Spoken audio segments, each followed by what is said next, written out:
Monster Squad. Hello and welcome to the fourth and what will probably be the final horror show episode of the 2025 Halloween season, because Mark is about to go with... Mark, when are you leaving again? You're leaving very soon.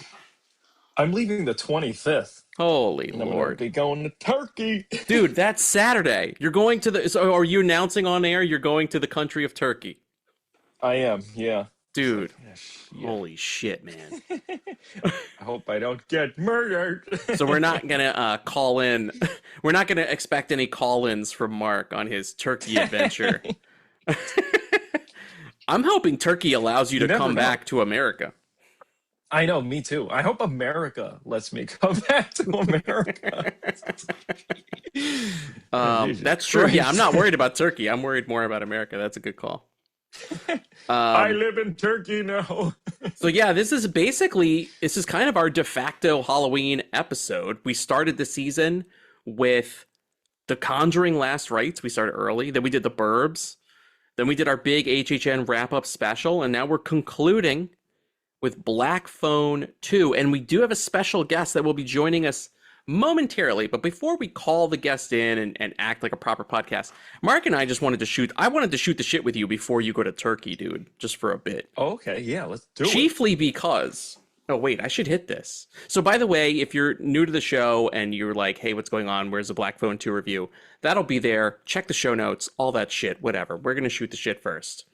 I want to do something a little out of order. Usually at this point in the show, we'll do like a housekeeping, socials, all that. Socials is easy stuff, guys. It's easy stuff, guys. It's at the Matt Mark Movie Show. Go find us on Instagram, Threads, Blue Sky. Go find us on YouTube, by the way. You can check. I put out the whole HHN episode on YouTube. You can watch the whole episode. Yeah. So you can see the show art. You can see the different art from the mazes and shit. You can see Art the Clown as well. Yeah. And, yeah, okay, anyway, yeah, all that crap's out of the way. I'm going to do a special segment, a special version of everybody's favorite segment.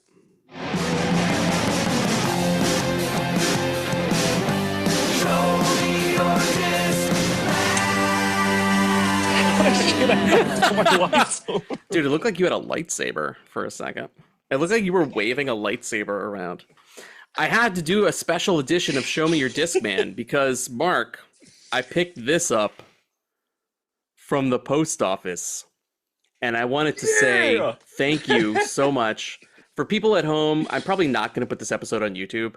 For people at home, I'm holding up a copy of The Resurrected on 4K, I believe, from Vinegar Syndrome, and it was a gift from my good buddy Mark for my birthday, so thank you very much, my friend. You hyped it on last week's episode on the Rex, and then it showed up at my house. In spite of my lazy mailman's efforts to not do his fucking job, his simple function as a government employee, he couldn't drop the movie in my mailbox. I had to go to the post office, but it was worth it.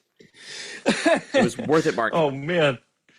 I was hoping they'd actually deliver it to you. Dude, I was hoping... I know you had high hopes. You were like, Jess will get the thing, and then she'll hide the artwork from you, and then you'll watch it, and then you could see the... I'm like, okay, sure. And then what happened was the mailman fucked up your whole plan, dude. I had to go pick up the thing. Jess wasn't around. I was like, well, let me open up the package and make sure. And I was like, oh, it's for me. And I see all the creatures on the cover. It looks very Lovecraftian. It looks very disgusting, and it looks awesome. After your review last week, I'm super excited to check it out. Oh, man, I hope you get to see it, dude. It's fucking awesome. I still stand by that, by the way. I think I'm going to watch it. I'm actually thinking of doing, while you're in Turkey, I'm thinking of doing on the day. You know, usually on the day of, I watch Trick or Treat. But I think I'm going to switch it up this year. I think on the 30th, on Devil's Night, I think I'm going to watch Trick or Treat the night before. And the next day, I want to do a Lovecraftian double feature of In the Mouth of Madness, followed by The Resurrected. Dude, that is Halloween be an amazing double feature. How about that? Thank you again for the movie, dude. Awesome. That was a very cool birthday surprise. Thank you. Of course, dude. I just hope it doesn't suck for you. I think it's going to be awesome. All the pieces are there, right? Lovecraft, Chris Sarandon, who we love, who's cameoed on this show before, the great Chris Sarandon from Fright Night. I'm already in, dude. And after your glowing review last week, I'm like, I can't wait to watch this movie. I also thought the creator was amazing. That is true. And you liked Tron Ares. 2 for 2, Mark. Do you know when I saw Tron Ares, I was like, I knew. I was like, I hate this, which means Mark probably loves it. I literally had that thought. I had that thought. Oh my God! Wait, we could bring this up during hopes. We can bring this up during Black Phone 2, but this was super fucking annoying. When I was in my screening of Black Phone 2, next door, it was next door to the giant XD cinema. So you could hear the Nine Inch Nails score like pumping through the wall. As like fucking Black Phone 2 shit is happening. And I was like, what the fuck? Like that rarely happens to me. Holy shit. That I'm at a theater where sound bleeds over, and it was happening. And it may, I mean, we'll save the Black Phone 2 talk for when Derick gets here, but it may have fucked up my screening a little bit. Oh, no. I'm just saying. That sounded like the Black Phone screening was pretty disastrous. It was pretty bad. I also fell asleep. In spite of the Nine Inch Nails soundtrack, I fell asleep, dude. I was like, and it was like, alive as you need me to be. And I was just like, passed out. Just passed out. Like in that 40X chair. Mm-hmm. Yeah. Yeah, dude. I was out. Oh my God. In fairness, I think I only missed, because I looked up what I missed. I only missed about 10 minutes of the movie. So it wasn't That's a too good long. nap, though. That'll revive you. Totally. And I took it, I think, at a good time. But I will save that for our discussion. I took it at the best time possible.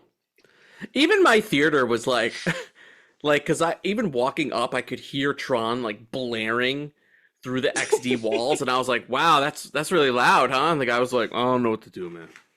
Like that guy gave up. I don't know what to tell you, man. Okay. No one cares anymore. Yep. Fuck me and my screening, I guess, huh? I also had a bad screening for Black Phone. I don't know whether to save it or just tell you now. Just tell me now, and that way we could just review the movie later, because I want to know now. Okay. How shitty Dude, was your screening? I had like a nightmare child in my screening. Oh, and no.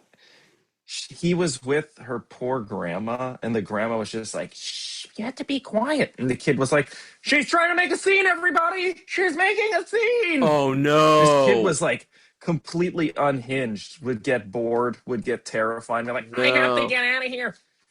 I wanted to strangle this kid so badly. Jesus, dude, I was why? like, the kids on the screen are annoying. The kids at HHN are annoying.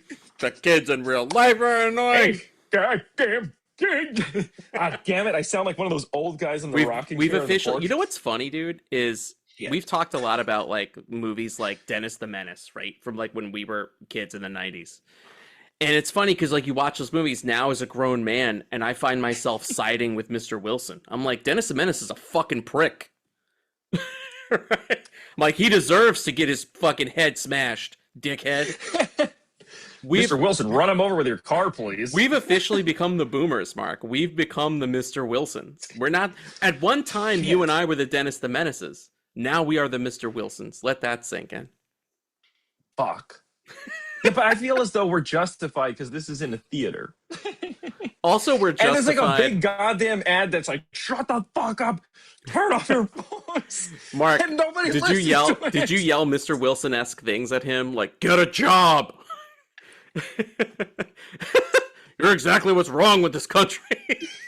Dude, it's one of those kids that I'm terrified of kids too at the same time, because I don't know if this kid has a shiv. I could see this kid coming over and just like, shut up, man. Oh my god. Like a little horror movie. He just kid. like stabs me in the throat, and I'm just there in my recliner seat like you got your orthopedic shoes on, and it's like I just want to watch this movie on this damn podcast. I was just supposed to watch Black Phone 2 for my idiot friends podcast. Ah, now look at me. Good luck explaining your injuries to the Turkish officials, Mark. I won't try to do a Turkish accent. I'll just say I was about to attempt a Turkish accent. There was like a really long pause where you were thinking about it. I was about to. I took a hot min. And I almost did, dude. And I was like, don't do it, Matt. Do not do it. Did we chart in Turkey or something? I don't think Turkey is allowed to have podcasts. You can let us know when you get over there. Dude, when you get over there, try and access the Matt and Mark movie show. Try if you, yeah, that'll be your one. They're like, you can have, you're using this as your phone call? You could be like, no. No. They give you the phone call, but it's you. They allow you 2 minutes to search the Matt and Mark movie show, and then no phone call. That's it. For your whole family. They were like, he made the decision, none of you get a phone call. You know what? It's probably going to be beautiful in Turkey. You know what's going to happen? Dude? It's going to be like Egypt, where you show up and there's like a Pizza Hut. There's like, it's all westernized. The whole world is westernized now. I don't know about Turkey, though, man. I hope they don't hate Americans like everyone else does. That's why I hate traveling, because everybody hates Americans. So I'm like, I'm wasting my time in a country where there's going to be subtitles on the movies if I go see a movie. So I can't watch a movie. They all hate me because I just happen to be born in America and I have no power. I'm just a guest getting yelled at. I don't want to travel. It sucks. By the way, if you're an American, everywhere you travel to, you're just the guest that gets yelled at. You're the guest that everyone thinks they can take a big shit on. So you're just there like, I'd love to learn about your culture and people. And it's like, I have to talk about American politics and get pooped on. I'm like, man, I could have been at Universal. You could have been anywhere else, dude. You could have been getting Rocco's Pizza. Yeah, man. You could have been getting I'm getting diarrhea in Turkey. I'm trying to get loaded cram fries, and now they're cramming my ass in Turkish prison. I've got your loaded cram fries right here. Extra spam. You know what? This episode releases when I'm in Turkey and I get arrested. Oh yeah, this is gonna be the evidence. This is part of your trial, dude. They're gonna play this clip. Turkey. Let me just say now, Mark is open to the Turkish people. I've seen him, I think, eat a turkey sandwich before. He's got love for turkey, guys. I think you should just leave him alone. I've been celebrating Thanksgiving my whole life. Turkey is heavily featured. I obviously love. What if I was that dumb of an American? That's probably what they think. That's what they think of you. You're going to get over there, and they're going to be like, they're going to take one look at your Apple. Dude, get ready. Don't bring your Apple Vision Quest Pro or whatever, because they're going to be like, that's ours now. Either that or they're going to think it's like some government technology that Mark is trying to bring into their country. Mark's sitting there. He's a spy! Trying to watch the creator on his Apple Vision Pro while his family's looking at the ruins, and he's like, wow. Gareth Edwards really gets me, man. He listens to the Tron Ares soundtrack. His bleak outlook on the future reminds me of my thoughts on this vacation. The robotic nature with which everyone is speaking reminds me of the prison guard that came to offer me a phone call and promptly then reneged it. He just took it back. Now I have a baton in my ass. Now they're beating me with what they call a mace. The one time I take a vacation in all these years. Dude, what are you going to do in Turkey? Are you going to try to go to the movies? Do they have movie theaters over there? I hope they do, but I probably won't see a movie. My family just wants to see ruins, and we're renting a van and driving by ourselves. You're driving?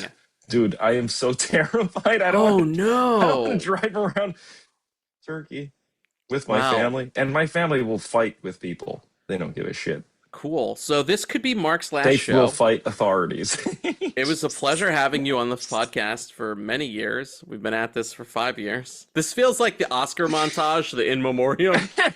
Mark's just going to go black and white, and then the credits are going to roll. With the 2 dates. Yep. Holy shit.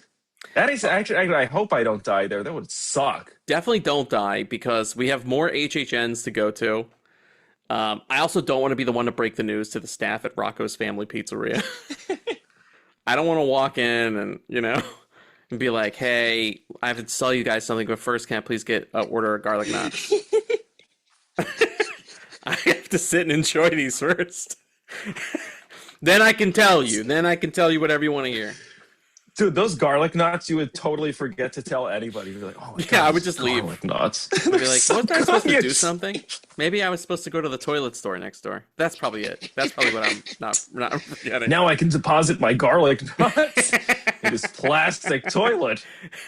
Dude, I'm going to call, if I get killed in Turkey, I'll just call in like the grabber. That's great, dude. That's perfect. Hey, Matt. Oh my God. Is it going to be cold all of a sudden? Killed in Turkey. Dead is just a word. Okay. Cool. Somehow, I still have ice skates. Yeah, why are you ice skating in Turkey? Whoosh, whoosh, whoosh. You know how they can give you something cool like a scythe that kind of looks like a hockey stick? Let's give him a tiny hand axe. They should have gave him some glowy ice skates with streamers and stuff on them. They should have made it look like, you know, in the Olympics when they do the figure skating and they're like dressed really wild, like fucking Blades of Glory. They should have given him that. That's what they should have done. He has like the skin color tutu, so it looks skimpy. Yeah, this is gonna be a hard episode for me to do because you fell asleep. I basically am gonna try not to shit all over the movie, but I don't have much positive to say about it, as we will learn. Dude, wait. Okay, here's another turkey question. This is really just the turkey. It's just the turkey intro before Derick comes. Mark, do you think they celebrate Halloween in Turkey? They definitely do not. Oh shit, that's a good question. We should ask. Let's ask Siri. Hey Siri, do they celebrate? Oh shit, dumbass Siri. That's not a good omen, dude. Wait. I'm gonna Google. What if they hate Halloween? Oh, dude, God. I highly doubt. Do they celebrate Halloween in Turkey?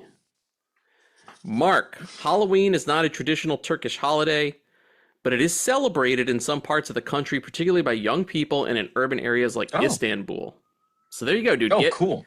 Get to Istanbul and you can check out maybe some cool parties and Halloween events while you're there. And you can report back. They have an HHN.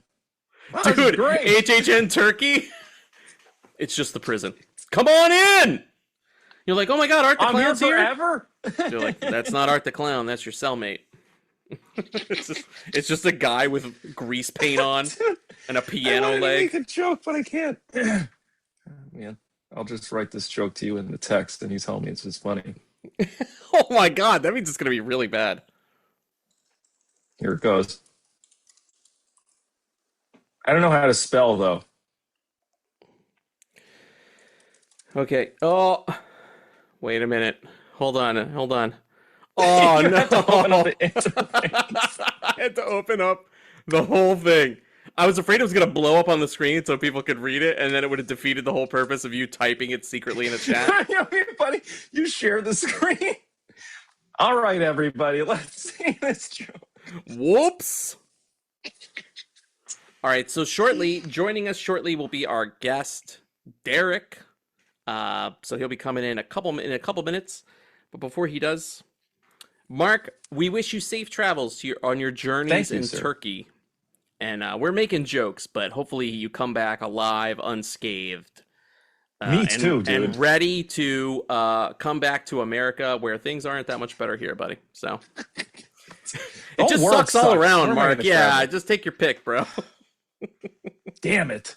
Dude, what if you get over to Turkey and it's like a fucking paradise over there? People are partying it up. I find a wife. Yeah, dude. Hey, man, I move into Turkey. I found a hot Turkish wife. Have a family. Dude, the whole thing, they give you a palace. You're like a sheik over there. Dude, what if you have you're one of those guys that we love movie podcasts now. I take a Rolls Royce to the supermarket, which is 2 minutes away, and then I come back in my Rolls Royce. My servant unpacks all my groceries. And by my servant, I mean my wife. Hey! Oh my God.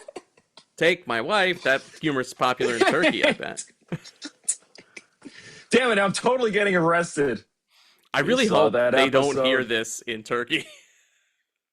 shit, what if we charted? That'd be crazy if we charted there. I could tell you and right I now, we've arrive. never charted in Turkey. We've charted in Oh, okay. America. We've charted in Australia. And then some weird places like New Zealand, South Africa, like random places. I'm like, you guys like podcasts over there? Cool. South Africa, did you say? Yeah, South Africa. I'm a South African gangster. Oh yeah, I'm a South African Some guy gangster. rolling out of his compound with like machine Yeah, dude, guns it's and a Charlton truck. Copley. Charlton Copley likes the show. It's like, I love that impersonation. I can't do his voice. Shit. South African. Oh, it's me, a South African gangster. Charlton Copley, yeah. You know me from District 9, bro. No, that's a little too. That's New Zealandish, I think. I kind of slipped and did some New Zealand on my accent. What you talking about, bro? Man. I like the stare afterwards.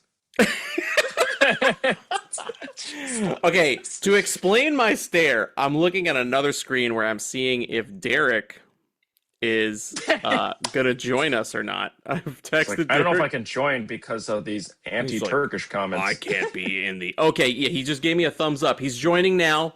Here we go, ladies and gentlemen. Here we go. All right, ladies and gentlemen, welcome to the podcast.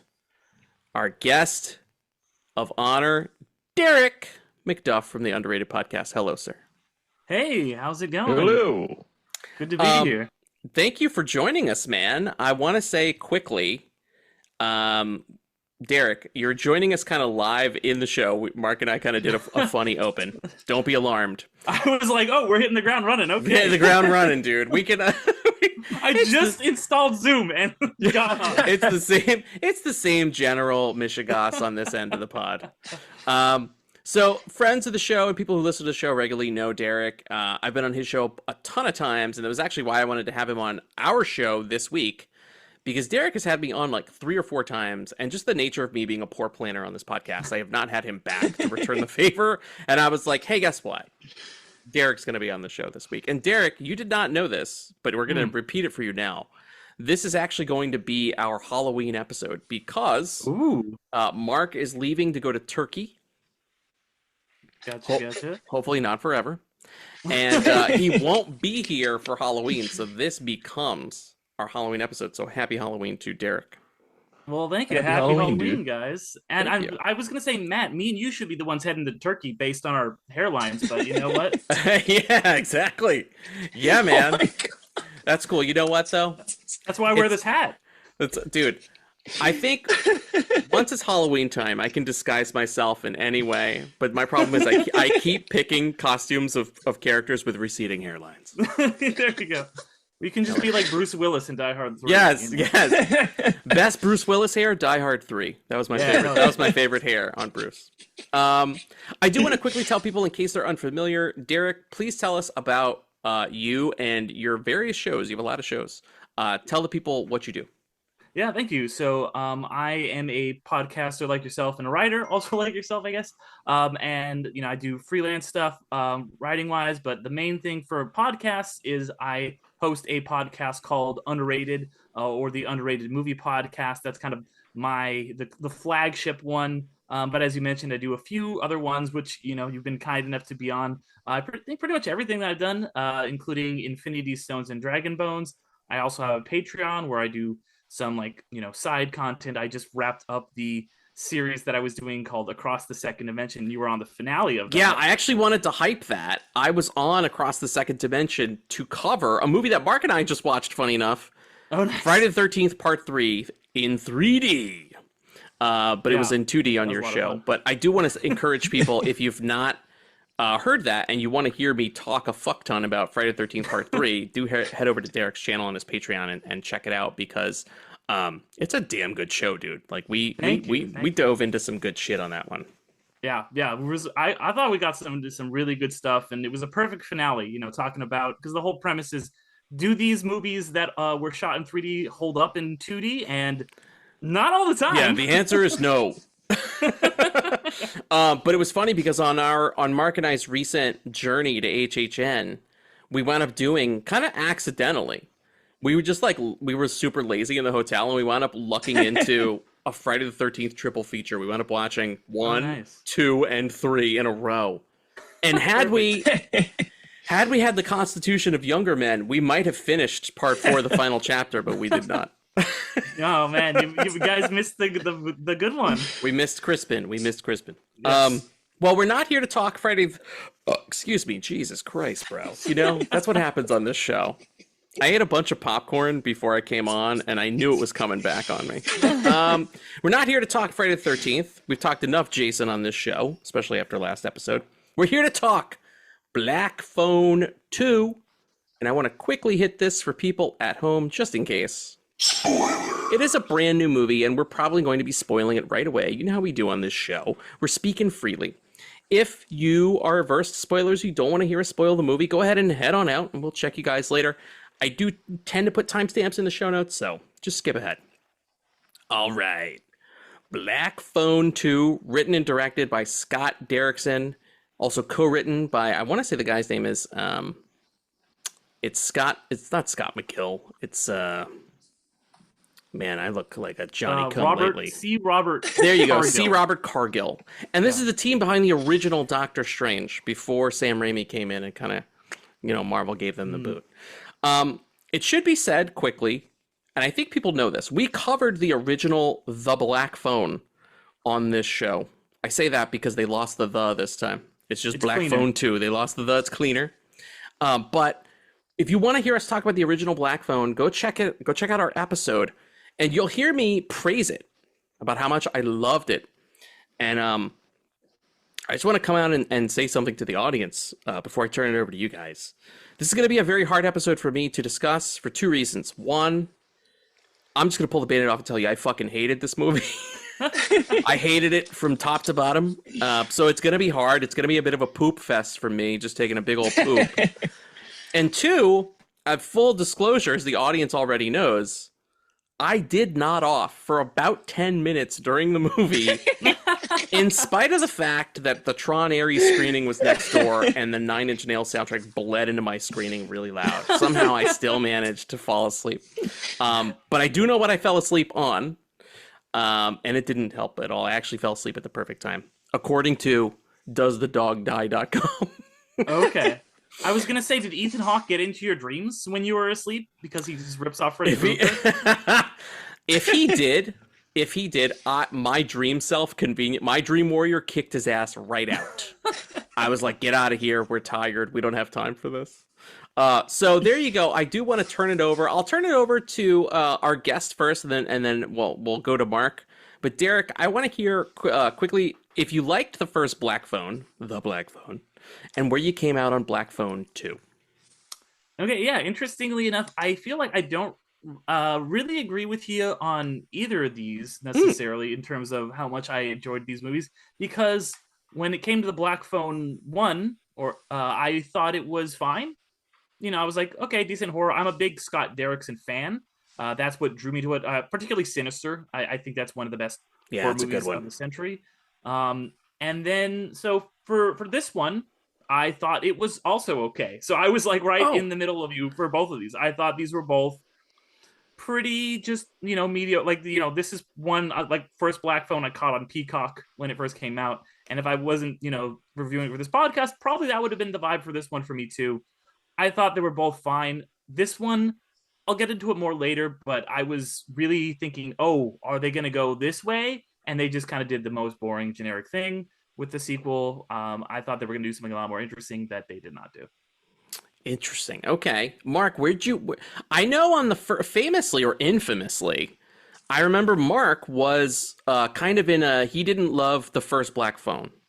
You weren't like the biggest fan. There were some things you liked, but overall, I remember you were not too hip on it. So I'm very curious to hear where you came out on part 2, Mark.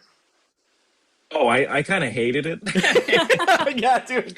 Yeah. I'll be honest, like, visually it's cool. It has a lot of cool concepts. I don't like crapping on the movie because I wanted it to do well, but that cast is terrible.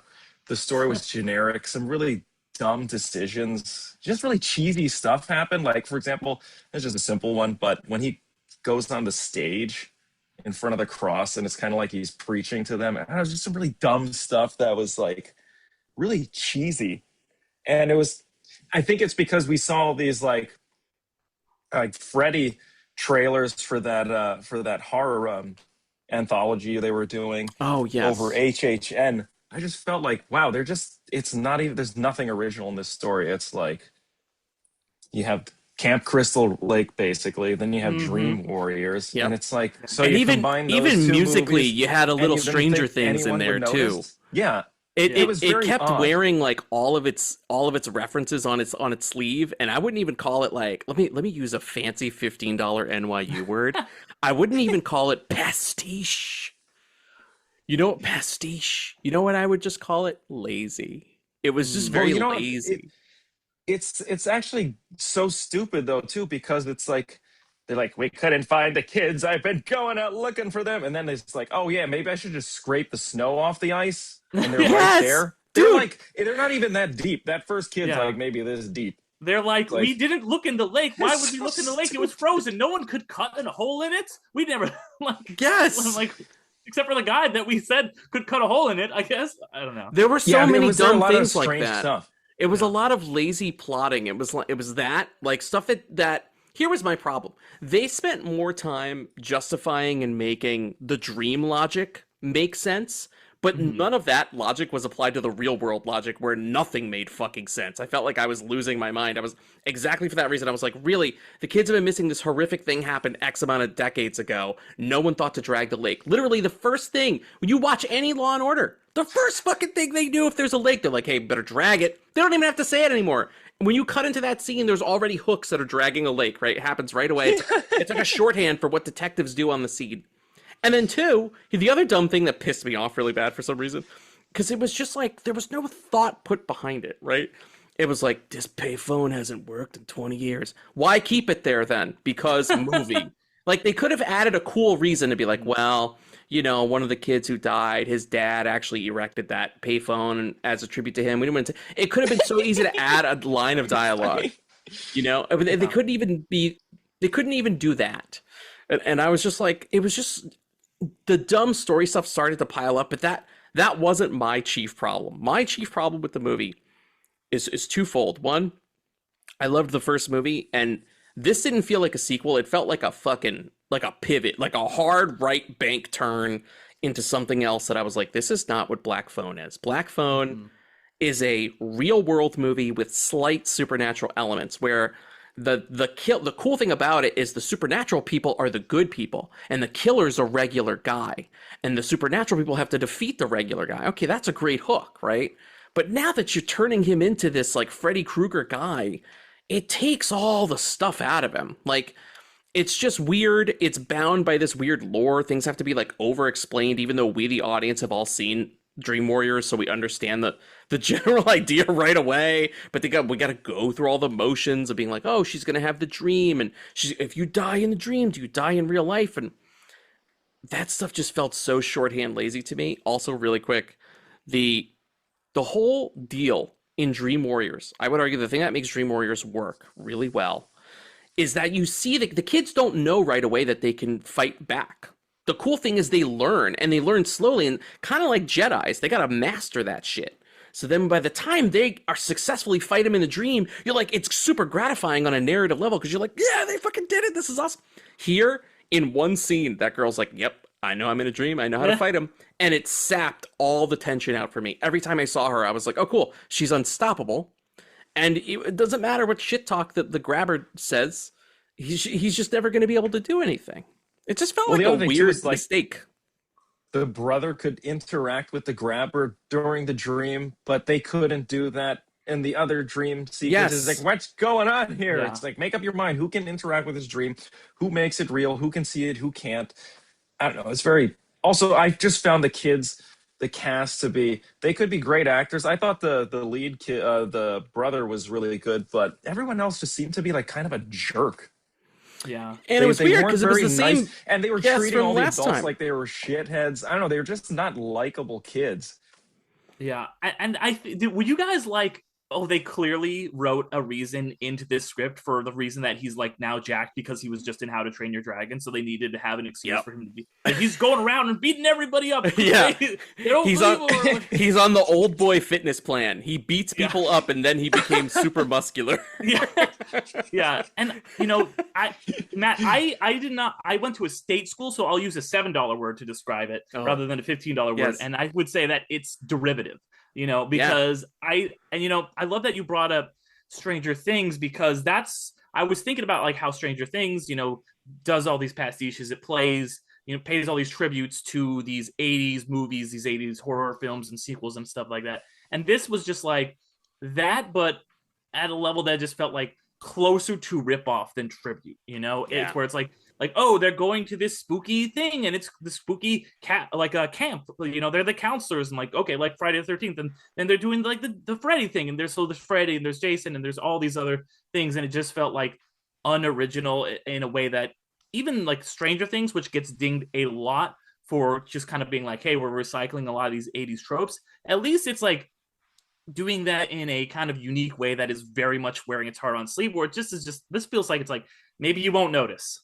Yes, 100%. They are thinking that you have somehow been sleeping under a rock and have not heard of Stranger Things. The minute I see a little kid try to do anything in their mind and go to sleep, and then I hear like a synth, like bzz, bzz, bzz, I'm like, oh, it's Stranger Things. You literally took that from Stranger Things. It feels like Stranger Things. Like, it's just crazy. And then the fact that it's in the 80s, I was like, guys, come on. Right.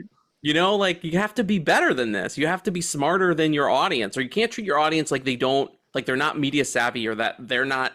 I find that people who are going out of their way to watch horror movies are way more with it in terms of like being a more savvy audience member. So they're going to know these things you're referencing. They're going to see these shows. You're not going to pull the wool over their eyes. They've seen all this shit before. So it's like you have to be extra clever to get ahead of them.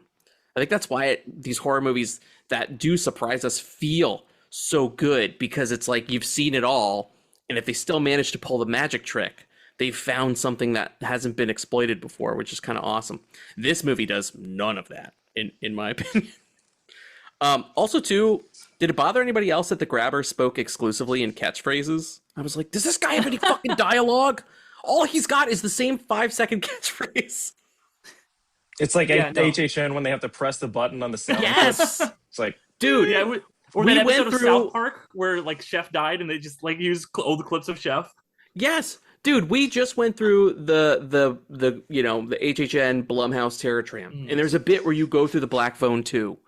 And I was laughing at Mark at the event because I was like, they literally have 3 sound bites from him and they're playing them on a loop. It's like, hell is cold. And there's nothing burns like ice. But it keeps repeating to like a ridiculous degree. So like, it doesn't mean anything eventually. It just like desensitizes you. And it almost sounds like Ben Stiller doing like a Tropic Thunder bit or something. And that's how it was in the movie. I was like, oh, that's why they did that. He only has like 5 lines and they're each a catchphrase. That's it. Yeah, I'm not always the biggest Ethan Hawke guy, and they feel like was he even on set for this? Because it was like that was his easiest paycheck. Yes. That guy made so much money, and he got top billing, not even showing up. That's pretty awesome. Right, he's got a good agent. It could have been like The Mandalorian, how Pedro's not really on set because he's wearing a mask that whole time and he just does the VO. I'm like, for all I know, this wasn't him. I guess you could see his eyes, but like. There was no real performance there. The performance was all just in this mask that had more emotions than really anyone in the movie, except for I guess the cook who owned the whole place. Which I actually I like that guy, Davian Bashir. Yeah, I like that guy. He's from Hateful Eight. He's good. He's good in Hateful Eight. Yes, you're right. I was trying to remember. Yeah, he's the guy. Yeah. I think his name is OB in that movie. That's a good movie. Also, did this bother anyone? This could just be a fully me thing.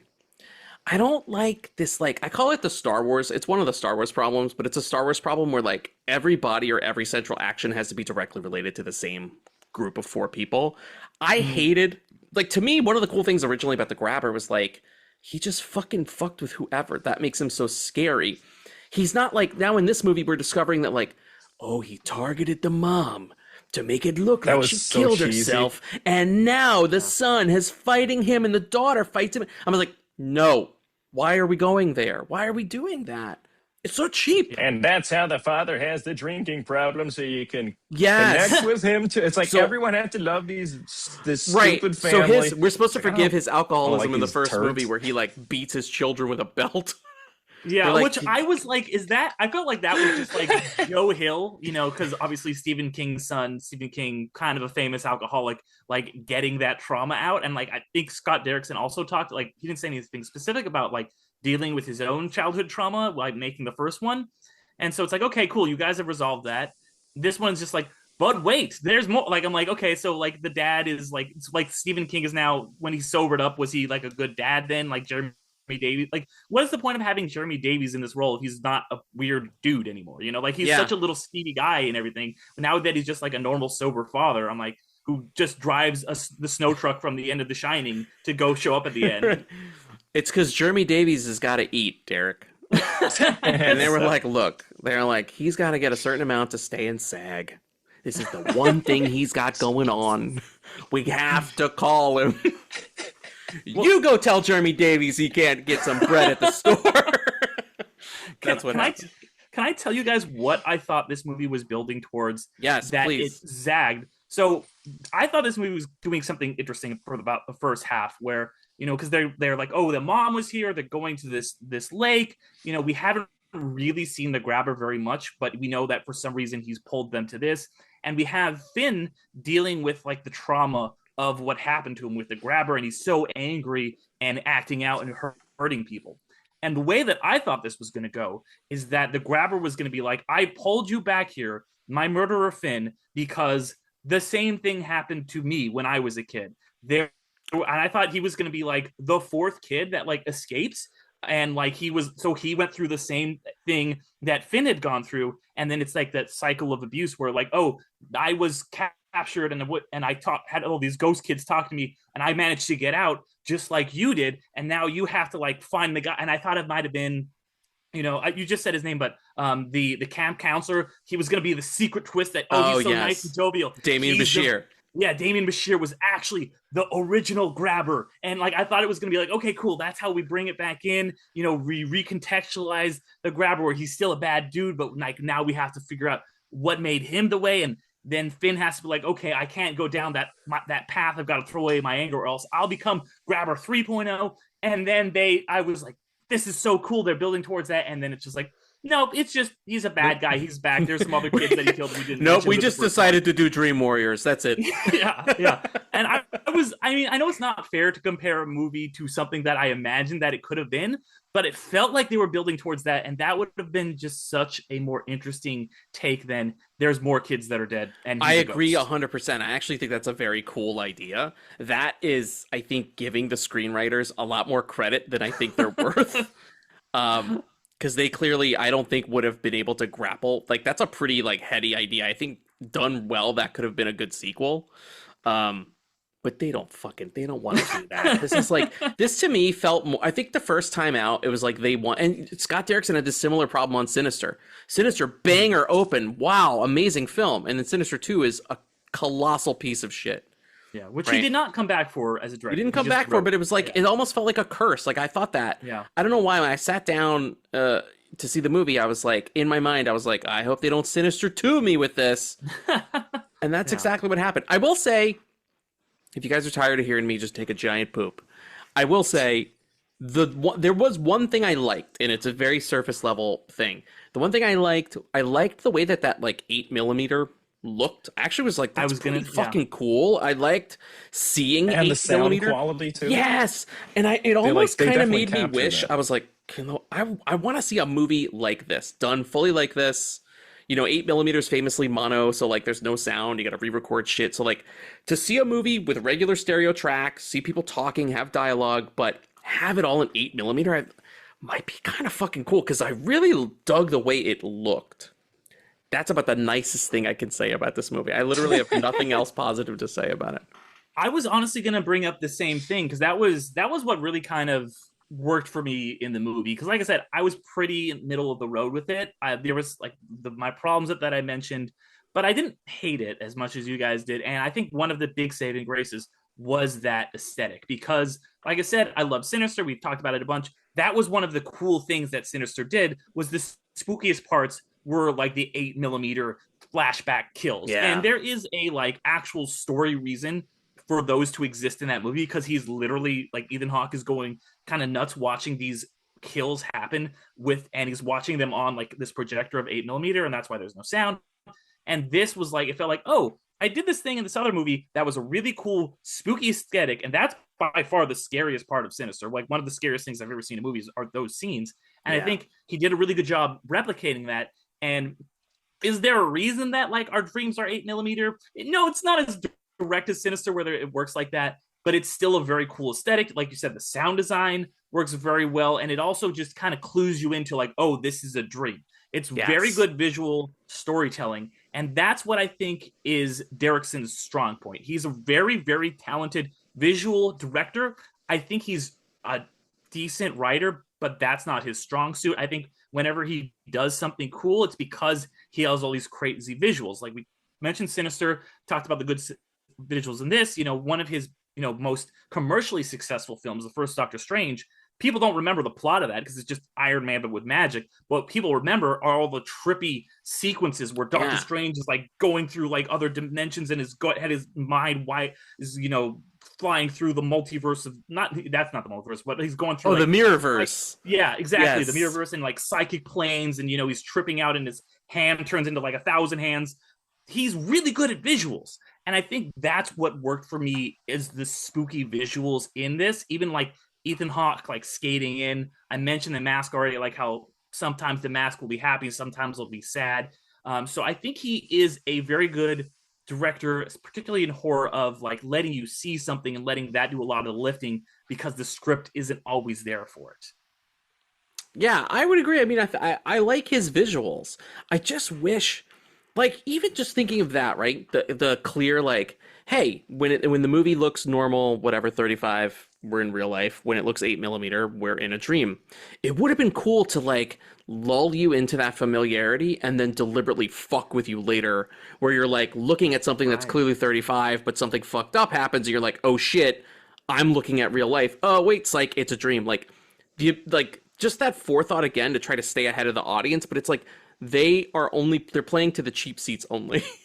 Right. It's like the Jaws thing about how like you don't even realize it most people don't realize it, that you're getting trained to expect like a spooky part or a scary part. And then when like the John Williams score comes in, and then when it doesn't, even if you're not clocking that, you're really scared. And I think that you would definitely, like you said, have the same effect if you are doing it with that grainy footage. And then when it's not there, you would surprise a lot of people.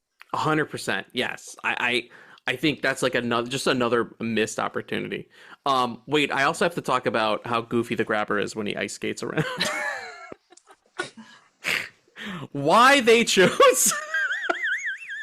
Also, wait, did anybody else think this was ridiculous? I actually laughed because I was like, I fully expected Mark to bring this up. Was the bit where Damian Bashir is tunneling into the ice and the grabber's behind him like a Looney Tune, cracking the ice behind him. And I was like, and they're doing it in unison, like yes, and he's not like it was just. Wait, does he dumb. take the drill and then stop using it? Right? Yes, and then it all cracks and then he falls through. But I was like, so it crossed no one's mind that this could happen to this man. He's out just drilling. He's not drilling like near the shore. He's not drilling like on solid ground. Like, of course, that was always a possibility. I don't know. It was so stupid to me that of course, that's how it happened. In that movie, the ice is only thin when it needs to be, because they're driving over. They drive over the entire lake, which means it can take the weight of heavy vehicles, and then suddenly you can strike it with a hammer and everybody falls through. It's kind of really stupid. Nothing was very thought out in this movie. Think about that. You're totally right. Sort the weight of that truck on there. Yeah, and the other thing too is like the other thing that really bothered me, and it's just as stupid, like that character Mustang made no sense. She's the only one that talks like she's from the countryside and has all these stupid howdy doody sayings, and everyone else is normal. Yeah, but they all work at the same place. It's so stupid. Mark, that's her character, cowboy.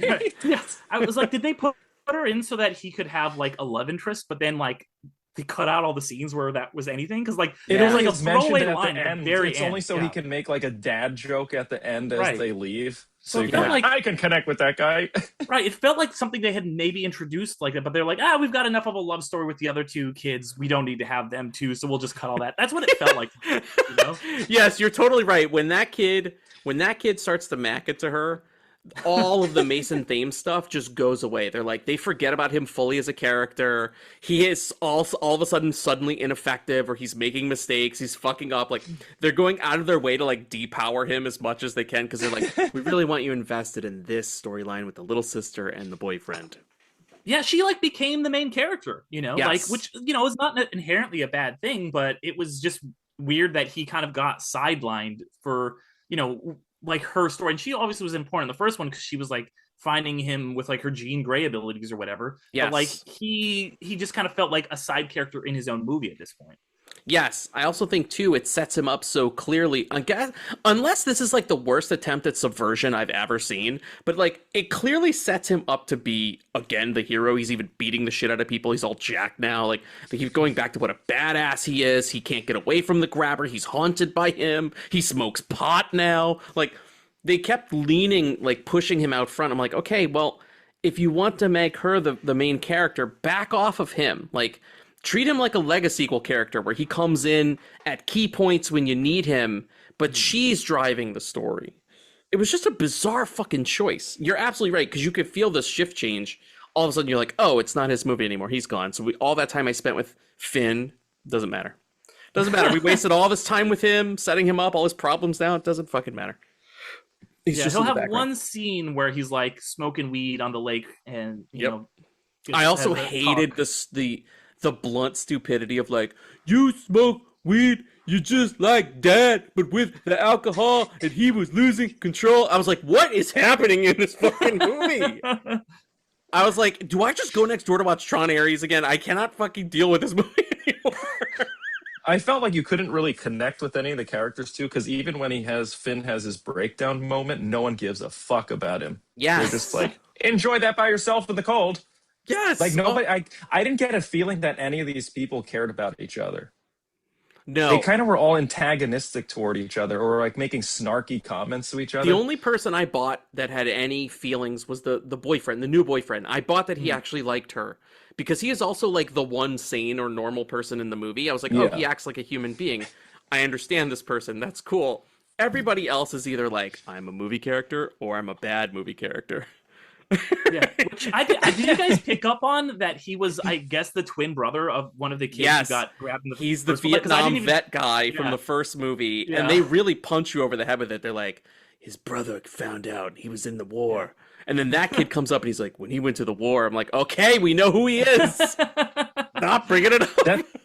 That was like, going back to your point, there's just way too many connections and going back to original locations. Like, it didn't even make sense that it's like, also, why the hell are they still living next to this freaking house, the creepy house, and it's still there? No one thought to like demolish it or burn it down or something. It's just like, let's just leave it there until the real estate agent. Dude, that was so stupid in the flashback when the mom is like, she just it's not even hidden. She looks through the basement window and she's like, yep, there's a kid laying down on a fucking mattress in a prison. Yes. I was like, the bushes are cut perfectly so she can look through. She didn't even have to go to the back of the house. It's on the front of the house. She just walked up on the front lawn and she was like, I found him. There he is.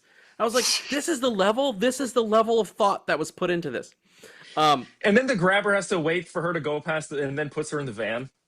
I do like the gag when the balloons go up. That is funny. Oh, yeah. Like, I do like that he grabs her and he's like, "Oh, there go my balloons. That's gone."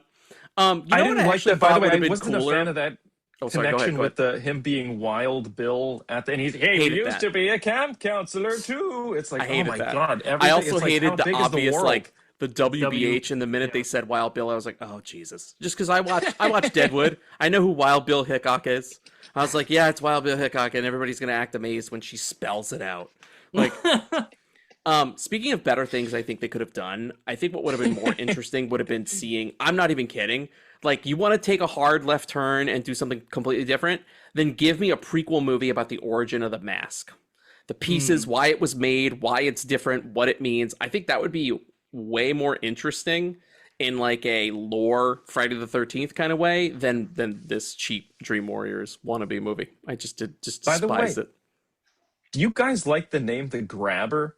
Or it just sounds like some guy that molests people? I would rather watch a movie where the sequel's him just molesting people. This one sucks so bad. They changed it to The Molester. It's The Grabber. It's like when a band changes their name. We're no longer no. We're no longer the Jackson 5. We're now just the 5. Okay, we're not the Grabber anymore. We're the Molester now. That's it. It's the grab, like you say, the Grabber. It's just bad. It makes you think of weird things. It doesn't sound scary. Yes. It's like, ooh, watch out, he's gonna grab you. It's like, okay, yes, like. Or I would have loved to have seen like the origin of that name, right? That somebody just had to quickly like shell out a name on the news. he grabbed the kid's ass on accident, and that made him ashamed, so he wears a mask. He grabbed my butt really like some kind of grabber or something. Did you say the Grabber? Oh, see, off to the races. The thing is, too, now. You know, because they say they want to make a third one. Where do you go from here? Right? But they're probably going to do it because this movie, I think, is making money, and they're not that expensive to make. So it's like, okay, you killed him off in the first one. You sent his soul to hell in the third one or the second one. What possibly could you? Because they've clearly conveyed that no, this is like the story about these kids and the Grabber. It's not like, you know, a Friday the 13th situation where he's going to come back and haunt somebody else, or it's not like following Finn's adventures or doing what I thought, which was like go on this other story. It's like, what possibly could the Black Phone 3 be at this point? Fuck it. I would just say they already made Dream Warriors. Just do New Nightmare. He comes and he finds Ethan Hawke, and Ethan Hawke's like, I make movies about the Grabber. The Grabber's not real. And then, oh, the Grabber is a real guy. Fuck it. Just go complete your ripoff. Or go Halloween 3 and make it something completely different. Like, not even, don't even address that. It's just like, here's a Black Phone in this movie. Don't even worry about anything else. It has nothing to do with those first. Perfect. Mark, wait, what were you going to say? Huh? Oh, never mind. Also, too, I really wish we were in an alternate timeline where Megan 2.0 did well and this didn't do well. But Megan 2.0, which is actually a fun movie, bombed. We'll never get another Megan movie. And now Black Phone 2 is the rousing success, and we're inevitably going to get 3 or 4 more of these because Blumhouse can be like, oh, I'll shell these out for $10 million a pop. See, I felt the way about Megan Mithrigan 1.0 that you felt about Black Phone 2, where I did not enjoy the first Megan, so I didn't even watch the second one. Oh, was man. the second one good or better? Dude, it's a lot of fun. I am in the bag for the Mithrigan movies. I enjoy them. Mark, I think, is the same way. You enjoyed both films, right? Yeah, I enjoyed them a lot, actually. Yeah, I think they're both really fun movies. I think the second one is very much kind of like in a Happy Death Day kind of way, where it's like, listen, we've done away with the trappings of the first movie. If you want to just have fun and watch these characters, you know, in like a heightened kind of comedic setup, you're gonna love it. If you think you're going into Mithrigan 2.0 and getting a horror movie, I could see how you might come away disappointed. But I remember somebody breaking it to me, and I actually think it was the best. They were like, Mithrigan 2.0 is an action movie first and foremost. If you watch it through that lens, you will have a good time. And I did. I had a good time. That person was correct. Seems like maybe we're running out of gas on this. I have pooped so much on the movie because outside of this podcast, I pooped on it in real life. People who asked me about it, and I pooped on it in text threads, and I've been pooping all over town on the Black Phone too, and now I've pooped on it on my show. Do you guys have anything else to say, good or bad, about Black Phone 2? Mark, anything? Not really, to be honest. Derick, we'll close it out with you. Anything you want to say, last looks on Black Phone 2? Yeah, I mean, I guess, you know, it's, like I said, it's one of those movies where I just thought it was fine. Like, this is a classic 3-star movie on Letterboxd for me, where, you know, it's like, yeah, what do you even kind of say about a movie like that? Whereas, like, there's some good things about it, there's some bad things about it. But overall, it was just not really that memorable to me. Yeah, I hope this is one of those movies that I can forget. Usually, like, I see a movie, like a mid-movie, and then I'll forget it that afternoon.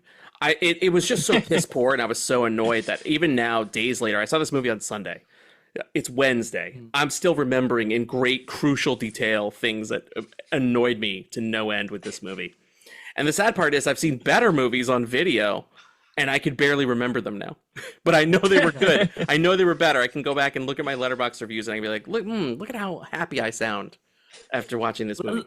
Let me ask you guys a question, just tangentially related to it, because I think that for some reason Ethan Hawke is like the muse of two very different directors. Obviously, he works a lot with Richard Linklater, but I think he's in almost all of Scott Derrickson's movies, at least all of his non-Marvel movies recently.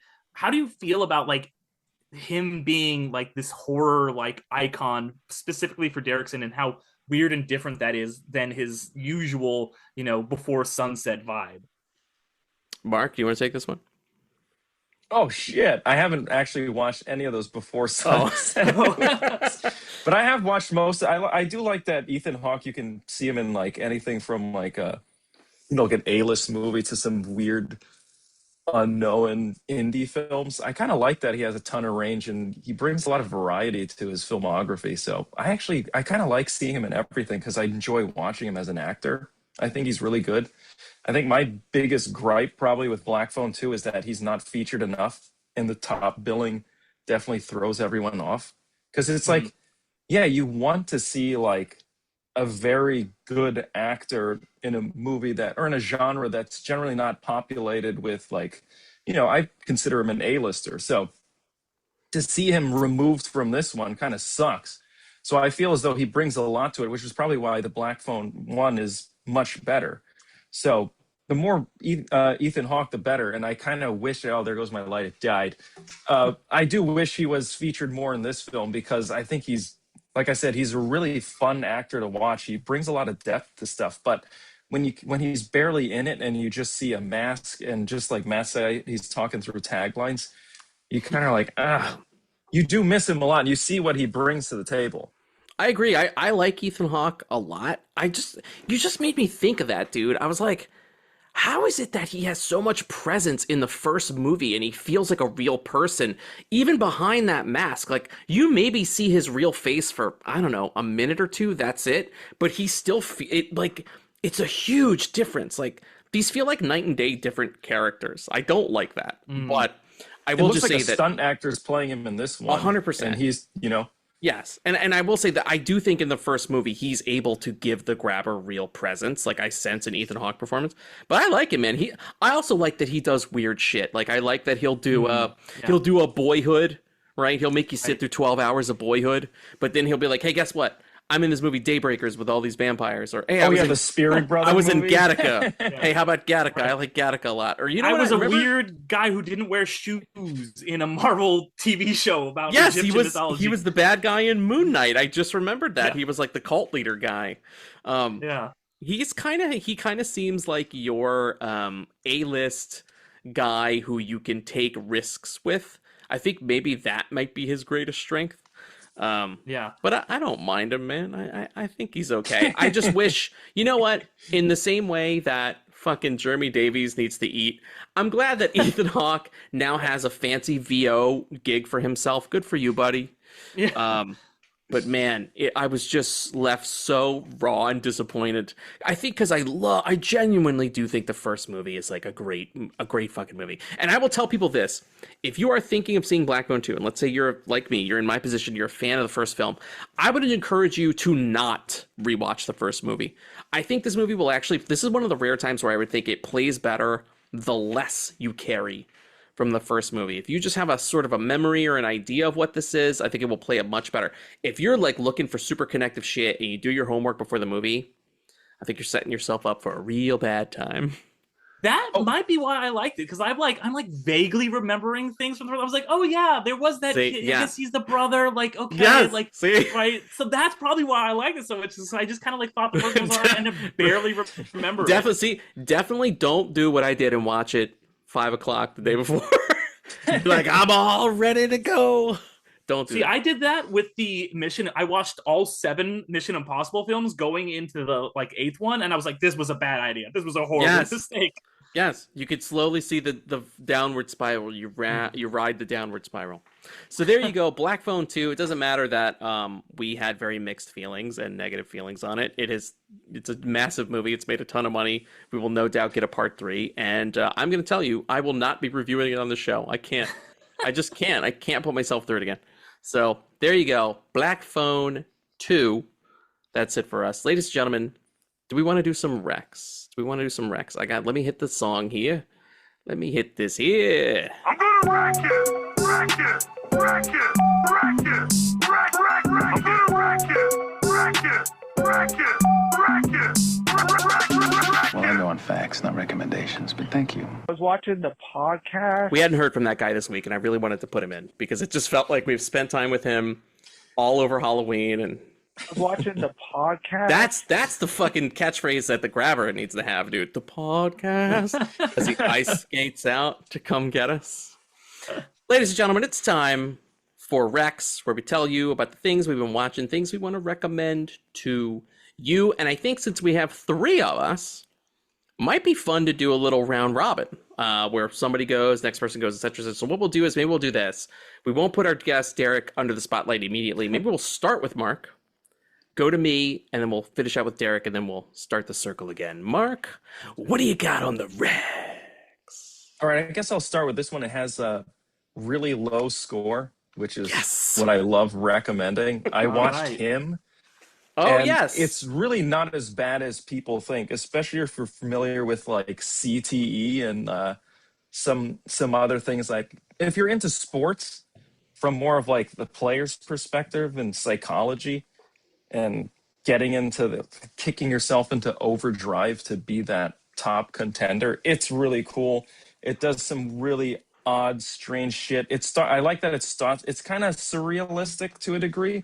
You don't know whether it's supernatural or not, but as the story progresses, I feel as though it gets crazier and crazier. I like the direction it went, and I'm very surprised that a lot of people just didn't like it because I think it's visually stunning and really cool storyline, excellent acting, and I'm not going to spoil too much if no one has seen it, but I would say don't pay attention to that low rating. It is worth checking out. But just keep in mind that it's going to be a weird experience. Don't expect like this straight up sports kind. I feel as though I have a feeling people don't realize that it is at the heart of it a horror film. How does it stand as a horror movie? Does it deliver on scares, or is it more just like mood? It's not atmosphere? a horror film in terms of scares. I don't know how to describe it, and I don't want to ruin it. Does it seem more like a Get Out, where it's got kind of more like spooky ideas and it's playing with stuff? I would say it's more of like, think of it in terms of, oh God, why am I drawing a blank on it? What was that Johnny Depp film where he's that mumbo jumbo scene? We're talking about Ninth Gate. I would say I compare it more to a Ninth Gate. I like Ninth Gate. But with sports.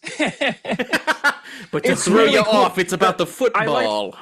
When you see the concept about it and like how they I don't want to ruin anything though, because I do feel as though it's something to go in cold. And even if I would say, even if you didn't watch the trailer, don't. It's just Mark. Is there if you like sports, don't worry about. Is there a point in him where somebody stands up and goes, "Let's fucking go"? Is there like typical football? No. Is there like football fan shit happening? No, this is like a little bit weirder. Okay, yeah. I like weird. Okay. I like weird. Okay, I think I'll probably watch it again. I liked it that much. You're gonna watch it on your trip to Turkey? Yeah. Arrest this man. He's watching him. Get him. All right. I do want to check it out. It's on my watch list, Mark. Especially, I'm trying to watch as much new horror as I can, which of course is my great lead-in for my Rex this week, where I watched all old horror.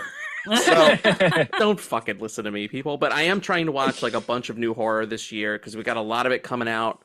Last week, by the way, I fully recommended Good Boy and I fully recommended VHS Halloween. Those are both 2 2025 horror movies I want everybody to check out.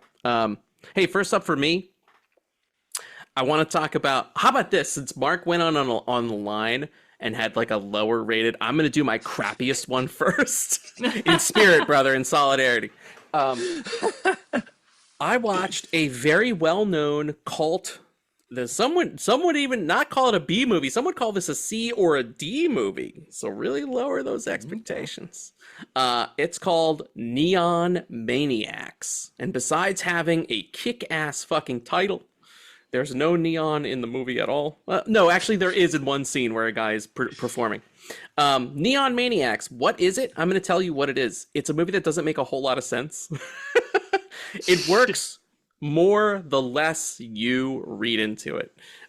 It's more just like this cool, weird horror experience where, and it's very dumb. Do not take anything I'm about to say seriously. It's very silly. It kind of reminded me, I'm a big fan of Nightbreed. I love Nightbreed.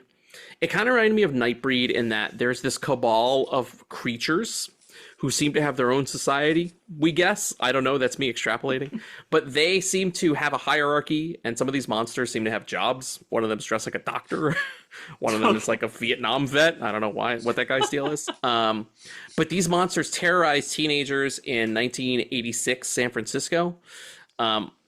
This is the kind of movie where you definitely want to check your brain at the door. It's just fun B-movie trash. But one thing I loved about it, like if you like creature design, if you like monsters and rubber suit monsters, and you're a fan of Nightbreed, if you like Power Rangers villains, if you like the way those fucking monsters look, you are going to love this movie. All right, I'm in. You've convinced me. Yes, it's on Tubi. You can watch it now for free. It's called Neon Maniacs. It's really fun. And it was just one of those cult movies I finally got to check off my list.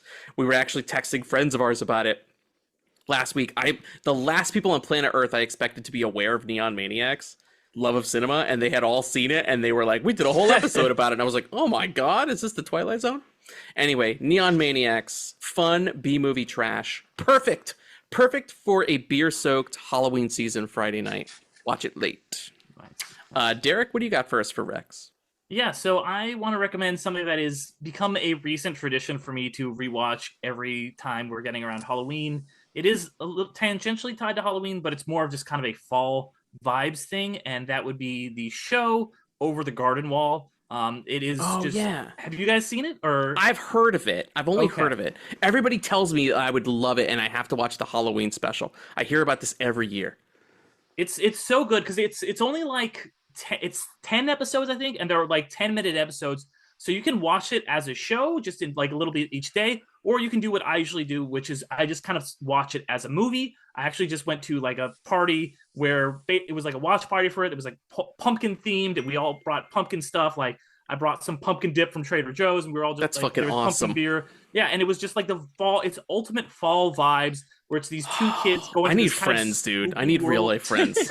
Because then you can do shit like that. You know what I mean? If you don't have real life friends, that shit just doesn't happen. Well, I watched this by myself alone last Halloween. So when I had nothing to do. Dude, I wish some magical person was like, hey man, I'm going to have a pumpkin party. We're going to watch this obscure show. We're going to have pumpkin beer. I'd be like, dude, this sounds amazing. Let me drop everything and go.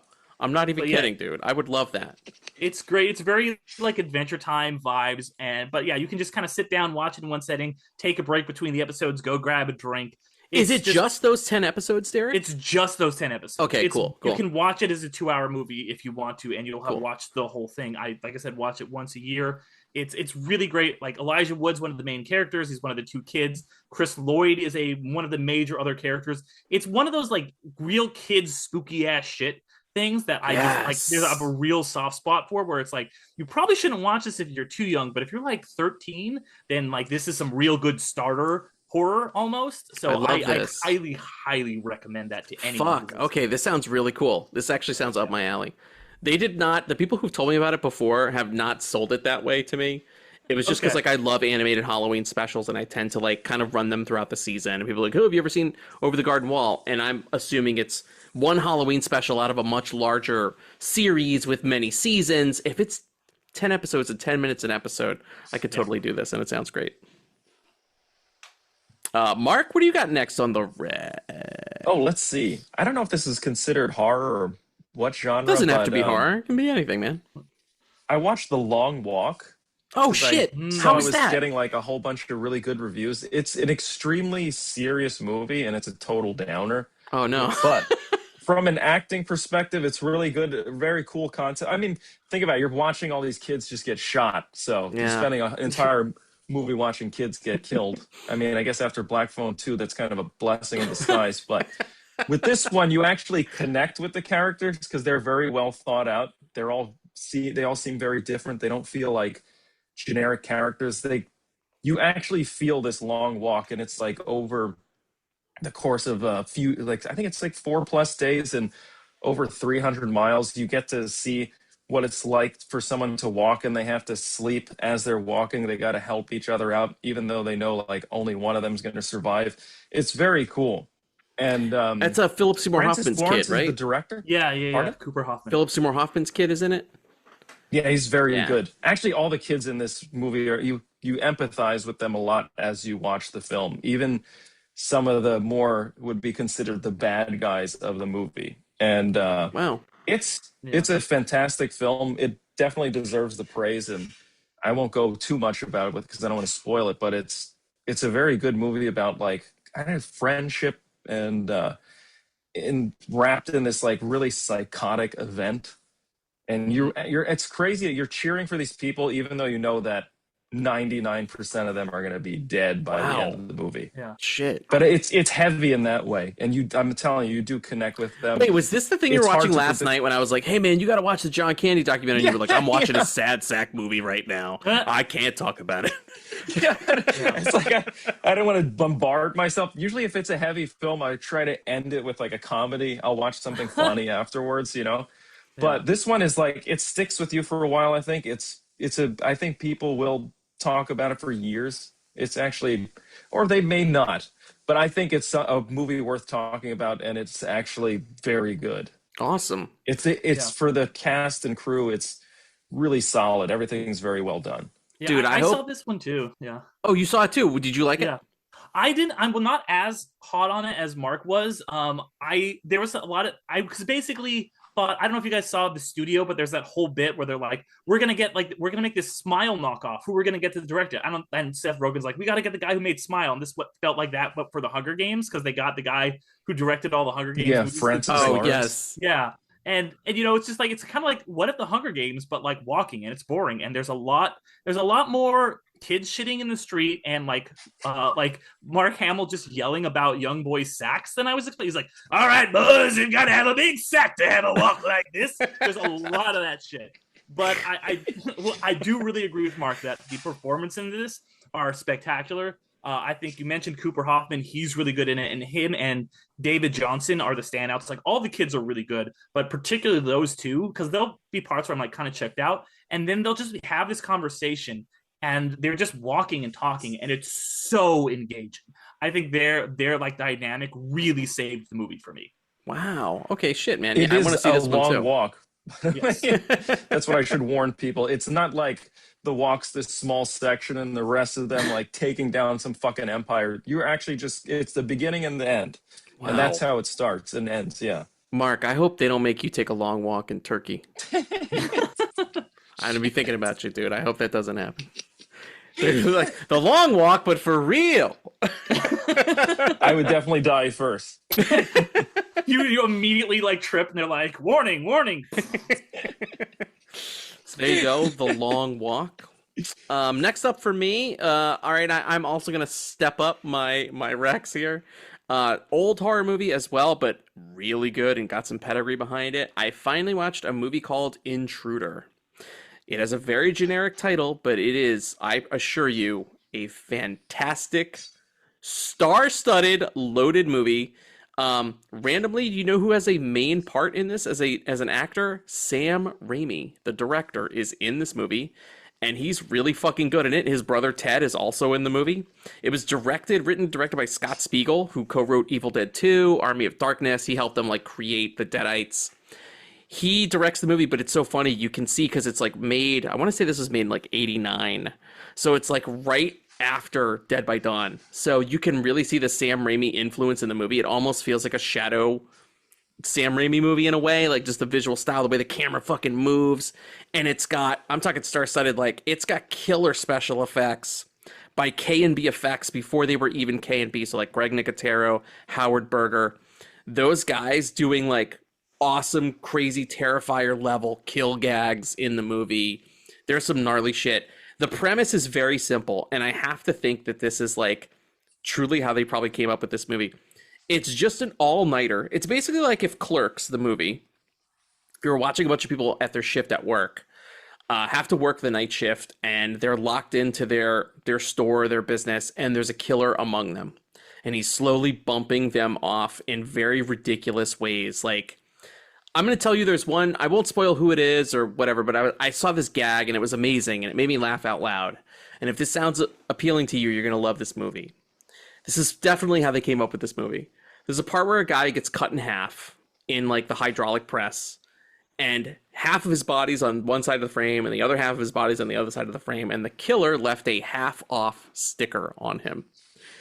And I was like, oh, Scott Spiegel blatantly saw like a half off thing in a store and was like, how do I make that a visual joke? And then he created a whole movie around it. I would fucking bet hard money that that's exactly what happened. It's so funny. I loved it. Like it just, those great, very quick visual gags. They're almost like comic strips. If you want that, and it's actually just a very effective, I liked how small and lean the movie is. There's no lore. We're not tripping over stories to explain things. It's like, nope, this girl has a psychotic ex-boyfriend. He wants to get at her. He's just going to fuck with us all night until he either gets her or gets all of us. Like, that's the story. And it was so refreshing to see something like that simple, just explored that concept to like the nth degree. Another movie, by the way, that is on Tubi, I believe. So, Intruder, good shit, especially if you're a Sam Raimi fan. I'd heard of this one, but it took me dude, it's taken me decades to get to it. I finally got to Intruder, and it is fucking awesome. Especially if you're a slasher fan, you're going to want to check this out. So, Intruder. I actually wrote a list for Watch Mojo about the top 10 underrated slashers, and this was, I don't remember what spot it was in, but this was one of the ones on the list. Fuck yes. Dude, I'm an Intruder fan now, man. I was blown away by how good it was. And the transfer that I watched, I want to say I watched it, actually, I think I watched mine on Shudder. Shudder normally doesn't have great AV or specs. Their stuff looks like it's 720. But I think they beefed it up because what I watched looked so crystal clear and wonderful. So whatever version they have on Shudder, track that down. Intruder. Good shit. Derick, what's next for you, buddy? Yeah, so I was trying to do something that I've seen recently. I haven't liked a ton of stuff that I saw in theaters recently, but something I did see about 3 or so weeks ago now that was really good is One Battle After Another, the new PTA movie. I think this is maybe his best movie. Like, I really like The Master, but like this feels like he's really swinging for the fences. I think Leo gives an absolutely incredible performance in this, and it is one of those movies, I guess, like Oppenheimer maybe, where it's like this is both a prestige movie that is about the unprecedented times we're living in, and it has all this really important stuff to say about things that are happening in the world and these the injustices that are happening, but it's also just a crackling action film. There are just so many good set pieces. There's one I won't spoil towards the end of this movie, the kind of last action set piece where it's a chase scene over through the desert, and they do something really interesting and unique with that is so freaking cool. Leo is just kind of this this former revolutionary who's just kind of burnt out and just gets drunk and high all the time, and now he has to take care of his daughter. He's so good in it. Sean Penn as just this kind of robotic psychopath is so good. I really quite enjoyed this movie. I think it might do very well at the Oscars because I think it's, like I said, a movie that is about something, but it's also not a snooze fest. It's a real good action movie. You're gonna, you'll come away with something from it, regardless of what angle you're watching it from.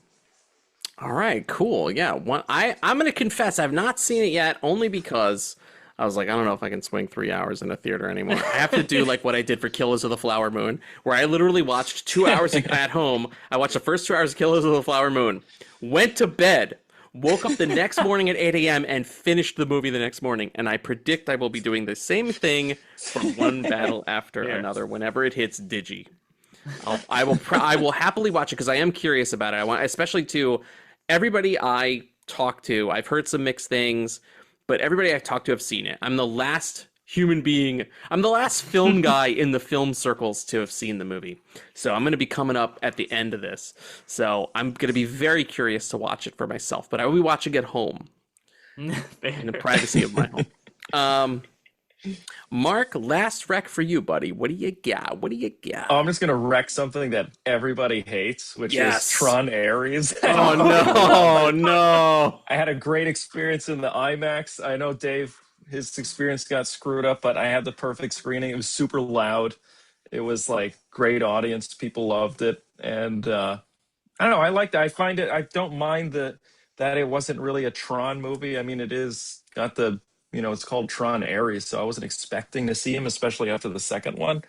Um, I liked it visually. I thought the sound design was great too, and it's whatever. It's a personification of hacking and all this other shit. Who gives a crap? And has 3D printing. It's fairly realistic if you invest in robotics companies. So I enjoyed it, and I thought it was like I mean, I'm gonna turn my brain off for certain things, but I thought it was well thought out and put together. Technically, it was very good, and I like sci-fi, and there's not much. And I particularly like sci-fi that bombs, it seems. So it's right up my alley. But I feel as though it doesn't, it's getting a lot of shit for really no reason. I thought Jared Leto was pretty good. I like the main character as well. Whatever, I'm half Chinese, I don't give a shit. Throw an Asian in there, I'll be happy. Greta Lee was good. Greta Lee was good. I like the Nine Inch Nails soundtrack a lot. Here's a quick question for you guys, because I was like, I love the Nine Inch Nails soundtrack, but why is this one specifically called out as a Nine Inch Nails soundtrack when Nine Inch Nails has worked on so many other films, but they just say Trent Reznor and Atticus Ross? Because I'm like, they technically did the soundtrack to like every David Fincher movie and like Inside Out 2 and a bunch of other shit. So why are they? Well, apparently the director, I actually saw some, I think it was Trent Reznor, was it some stupid short I saw?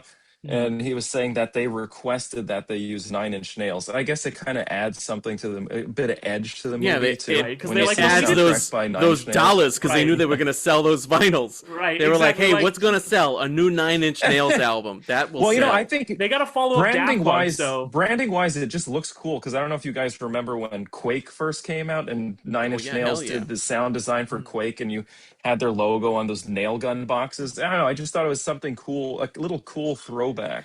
Dude, I can't hate on anything Nine Inch Nails, and I love the Nine Inch Nails soundtrack. I disliked the movie intensely, but I wanted to do the inverse of what happened the last time with us in the Korea. I was like, you know what? Mark is going to enjoy this movie, and I'm going to let him enjoy it. I'm not going to be the pooper. The grabber, I'm the pooper, dude. I'm not going to poop on the movie. I was like, I'm going to let Mark have this. That's why I was so careful not to text Mark after I'd seen Tron Ares. I was like, nope, I'm staying mum on that shit. Yeah, I'm not saying shit. I'm not here to yuck anyone's yum. Yeah, I'm glad you liked it, buddy. I like that soundtrack. I've been listening to that soundtrack a lot, actually. I like that soundtrack. Yeah, even for your Black Phone 2 screening. Yeah, Nine Inch Nails scored my Black Phone 2 screening. They also helped lull me to sleep. It was like in the Calm app when you turn, it's like Cillian Murphy reads me a story, I go to sleep. Just Tron Ares soundtrack just blaring to the wall. Last for me, I kind of teased it a little bit, but I do want to give a non-horror rec. Go watch John Candy, I Like Me. It is fucking amazing. It is really sad. I recommended it to Mark. He was in the middle of his sad Long Walk movie, so he's like, I'm not going to watch that shit. And I understand, because if you're looking for something uplifting, this ain't it. It's very sad. It's a tearjerker movie. It's a bit of a heartbreaker. It is heartwarming too. It's got a good message. The thing I like about it, you guys know I love my nerdy documentaries. I haven't watched a nerdy documentary in a while. So I was very excited when this came out because I knew I was going to watch. And one cool thing is instead of it just being a standard kind of talking heads documentary that's really about like behind the scenes stuff, it takes a mental health kind of angle. And that sounds really of the moment, but I'm going to tell you, it's not cheap. It's done in a really, it's just done in a really thoughtful way. And it really made me appreciate, I mean, I like John Candy. I grew up in the fucking 90s. Of course I like John Candy. But it's really cool, man. Like it just made me very sad that, we lost somebody like so great. And you really gain a newfound appreciation for just like, yeah, some people are just nice. Like that's their deal. They're just nice. And there's no dark skeleton in the closet. There's no grabber. He's just like a good guy. And that was cool. In a way, it kind of reminded me, there was like a documentary I saw years ago. It was not the Tom Hanks Mr. Rogers movie, but there was a Mr. Rogers documentary that I saw that was a lot like this. Great. It had the same vibe, and it was like a little bit about mental health, but it was just about like life affirming, like, hey, here's this good person in a world of hate. And this John Candy I Like Me doc kind of has the same. It doesn't resonate as hard as that Mr. Rogers one, just fucking mic drops. But this one, I got those kind of vibes, and it just made me want to rewatch a bunch of John Candy shit, especially too, we're approaching November. I'm going to want to rewatch Planes, Trains, and Automobiles. The title of the movie is based on his fucking exchange with Steve Martin in the movie I Like Me. And they really do use that scene effectively in the doc. So, very cool film. And weirdly enough, directed by Colin Hanks, the son of Tom Hanks. Yeah, I saw that. Did a good job. He Nepo babied his way into that shit, but he did a good job. That's a good director, man. He's the Hanks son that is really cool. yeah. It would have been more of a twist to reveal it was Chet Hanks. No way, really? Holy shit, man. Good for you. And then John Candy had a white boy summer. Yeah. It was awesome. John Candy, I Like Me. Definitely watch it. Also, too, if you're not familiar with SCTV, this shit will make you want to watch SCTV. Just like I'm like vaguely aware of what it is. I was more of an SNL kid growing up, but you watch these clips from SCTV and they look fucking hilarious. And the cool part is, because they didn't know when they would air, they were saying that like they had to essentially make sure every episode and every joke and sketch was timeless, because they didn't know when it was. They couldn't do topical humor because they were like, we don't know how long we're gonna be around. We can't fucking make fun of like Ronald Reagan right now. What if they don't show this for 5 years? And because they did that, all of SCTV is just as fucking like it works today just like it worked back then. Like it's just timeless comedy. And you see some of these sketches and you're like, I almost now want to go and like actually watch SCTV because it looks fucking great. Funny shit. Nice. All right, that's it for me. John Candy, I Like Me. Derick, what do you got for your last rec here? Yeah, so I'll bookend it by, you talked about a documentary for your last one. Mark, for his first thing, mentioned a football movie. I'll talk about a football documentary that I just saw. Oh!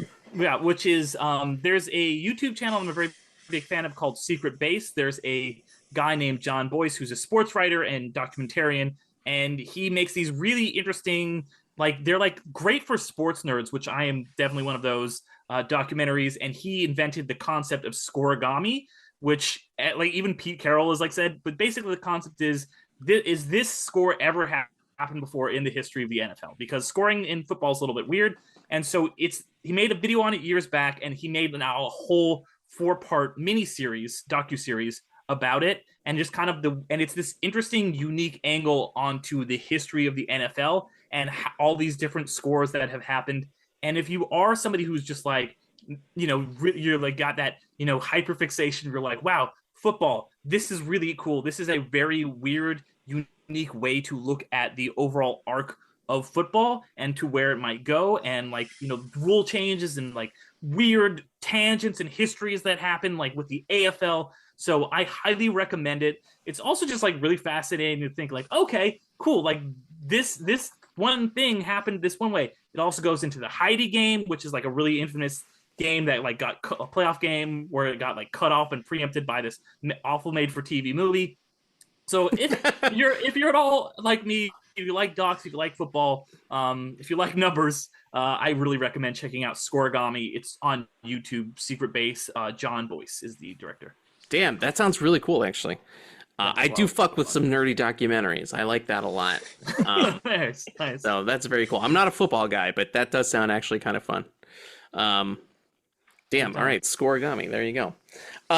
Also, too, I want to give one honorable mention, if I can. One honorable mention. I did watch one of Mark's recs from last week. I watched Firestorm with Howie Long, and speaking of football, and it was fucking great. It was that movie's the exact. Awesome. It was the jolt of action cheese, Mark, that I needed in my life. Just kind of like Mark and I don't know, Derick, if you listened to our show recently, but like we both rewatched Broken Arrow very recently, and we had like a blast with it, and we wound up taking a huge chunk of one of the episodes because we just like kept talking about it.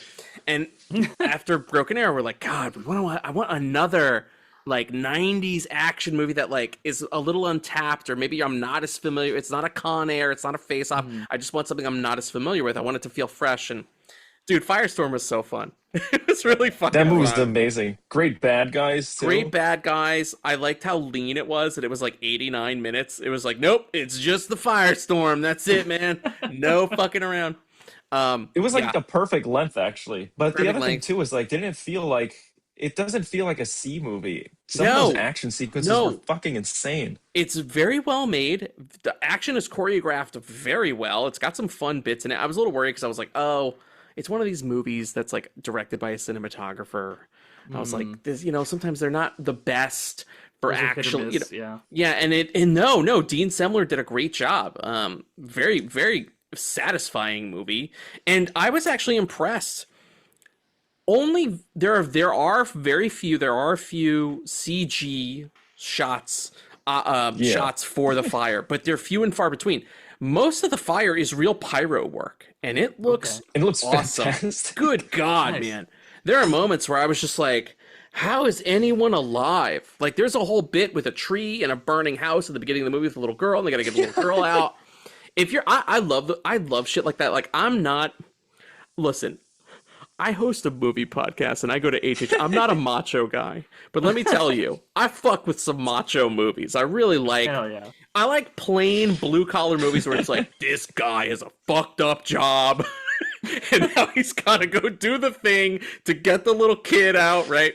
Yeah. So I was in. Yeah. I was like, dude, I'm looking, man. Yeah, it's just a smoke jumper movie. It's just a smoke jumper movie, and they don't make they don't try to be anything else. And it was just, after watching Intruder, like the simplicity of Intruder and the simplicity of Firestorm, I was like, dude, we gotta whittle all our screenplays way down. We don't need to go big, man. It's gotta be small. I felt like I was having like a hippie moment where I was like, it all makes sense. We gotta get down to just 2 people, man. Like, and it was really amazing, dude. We had such a good time watching Firestorm. Like, I'm pondering watching it again. Also, nice. It's 89 minutes. You could blow through it in an afternoon like nothing. So easy. By the way, did you notice that all the characters are very capable too? Like, even when he meets up with her, everything she does like actually makes sense. Unlike in Black Phone 2, where the characters make no sense. Like, everything she does actually has a purpose to it, and it fits into the story. It's crazy how good that movie is. I could tell I liked the movie and liked her because I was afraid for the baby bird eggs that she was carrying. I was like, I hope they're okay. And I was like, dude, I really care. Like, that's no small feat, you know what I mean? Yeah. Anyway, Firestorm was fucking legit, and I'm happy to co-sign that with Mark right on this show. Hey, that's it for Rex. That's it for the Matt and Mark Horror Show. And I want to say happy Halloween to everybody that's joined us. It was a bit of a different Halloween on the show this year, but I'm happy we did it this way. Don't worry, we just made a bunch of jokes, but I'm sure Mark's going to survive. He'll be back. He'll be back on the show soon enough. Don't worry. Next time it's just one square. They mail pieces of Mark back. This week on the show, it's Mark's hand. Hi. It comes in physical media boxes. I got Mark's hand. I put in a steelbook. Get a steelbook for his hand. Come on. No, we know the Halloween was a little different on the show this year. We thank you guys for hanging out with us and navigating the different turns and whatnot. We hope you have an amazing, happy Halloween. I want to thank our guest and friend of the show, Derick, for popping in to celebrate Halloween with us. Thank you, sir. Yeah, thanks for coming on. Yeah, thank you guys for having me. This was a lot of fun. Glad I got to talk about this spooky stuff with you guys. And please, if there's anything else that you want to like hype or tell people about, do so, man. Yeah, I mean, I would love people to come over and check out my Halloween episode of Underrated. I just talked about the remake of Fright Night from 2011 over Fun on movie. So yeah, I had a really good time with it. So yeah, just look up Underrated Movie Podcast. That should be, the right at the top of the feed. That one, we got a lot of other good episodes, but if you're looking for something spooky, that's a very good one. Fuck yeah. And all of Derick's stuff is great. And again, do check out his Patreon. I do a fun Friday the 13th thing over there with him. That was like one of my favorite guest appearances I've ever had. Because I felt like we got really molecular, like down to like the science of Friday the 13th. And it was really satisfying. We really figured out what made Jason work. It was a personal podcast high for me. So definitely want to just give that episode a big thumbs up and tell people to go check that shit out. Yeah, that's it for us. Have a happy Halloween. Remember the rules that Sam taught us from Trick or Treat. Only take the candy you're supposed to take. Always keep your jack-o'-lantern lit. Never hurt the innocent. And definitely watch Trick or Treat this year. Don't fuck around. Watch Trick or Treat. All right, everybody. That's it for us. So we're out of here. And peace. Peace.